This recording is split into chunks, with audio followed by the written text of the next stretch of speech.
Joining me to talk further about this is political analyst Steve Chaggaris. Steve, let's talk about Trump and his issues with the stimulus bill. This was a bill that was negotiated by his Treasury Secretary, Steve Mnuchin. For those who follow these things, Trump and Senate Majority Leader Mitch McConnell pretty much checked out of the process. Then it passes Congress. Trump now saying the money's just too meager, $600. He sort of blindsided his own Treasury Secretary and the Republicans in Congress. Where do we go from here? That's a very good question. The House and House Democrats and Senate Democrats are very excited about Trump's change of mind. They wanted more than $600 in that direct payment, and they voted in the House to up that to $2,000. So the question is will Senate Republicans then take up this bill and pass it themselves? There's been no word from Senate Majority Leader Mitch McConnell on this. In fact, it was very curious that McConnell, in his statement after the president signed the bill, mentioned nothing of the extra payment. So well, interesting to see if this just sort of dies in the Senate or this gets taken up in the Senate, and Republicans are put in an awkward position to either agree with the president on something they don't necessarily want or disagree with the president in a vote. It'll be very interesting. And it also puts two Republican senators on record saying, we're not going to give you the money. In the case of these Republicans running in Georgia, that's not where they want to be, right?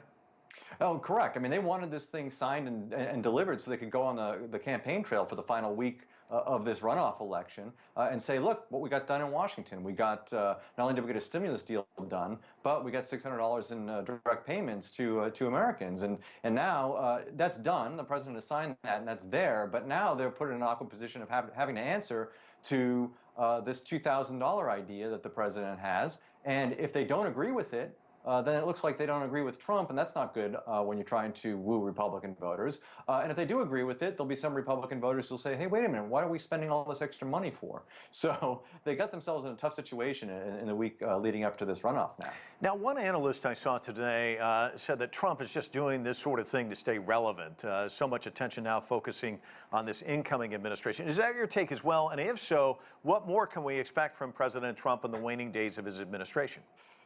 Well, I think one thing we've learned over the last 4 or 5 years, it's a fool's errand to try to figure out what's going on in the president's mind and the motive of why he does things.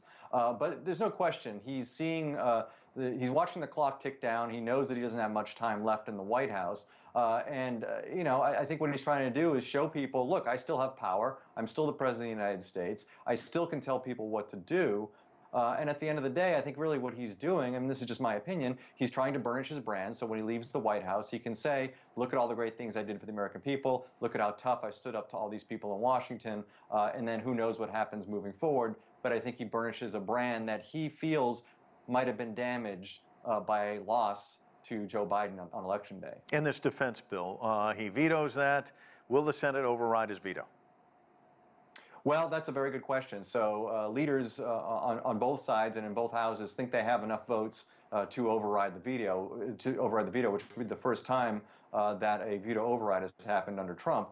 But again, you know, we have to wait for the vote to see what happens there. But it's just, again, it's a curious thing where this is never a controversial bill. Year in and year out, the defense authorization bill is something that gets passed pretty easily and gets signed pretty easily by the president. And for whatever reason, the president has taken upon himself, whether it's Confederate names of military bases or Section 230 in the Communications Act, whatever his reasons, he's throwing a wrench in the works at the last minute, again, for whatever motive he's doing so, and we'll have to see what happens this week. Already a busy week in Washington, but next week looks to be very busy as well. We've already touched sort of on the Senate races in Georgia.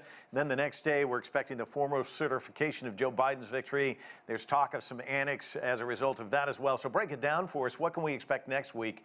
Because these are critically important Senate races, and also, of course, the certification, a big deal as well. Yeah, I think we should enjoy the lull before the storm, because it is going to be pretty busy next week. Those runoffs really determine which party is going to be in charge of the Senate next Congress. If the Republicans win one of the two seats, they're in charge. If Democrats win both, it's a 50-50 Senate. Kamala Harris as vice president will be the tiebreaker. Therefore, it's a Democratic majority in the Senate. Changes the dynamic in Washington. January 6th, certification of the Electoral College and electoral votes. You have some Republicans who say they want to object to certain states' electoral votes. We'll see what happens there. Nobody thinks this is going to stop Joe Biden's victory. but it could slow the process down. Once an objection is made, they have to debate it and then vote it.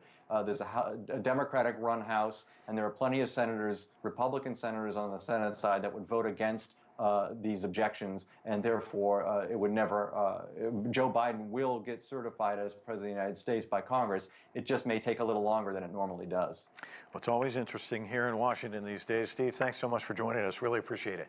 Thanks, Mike.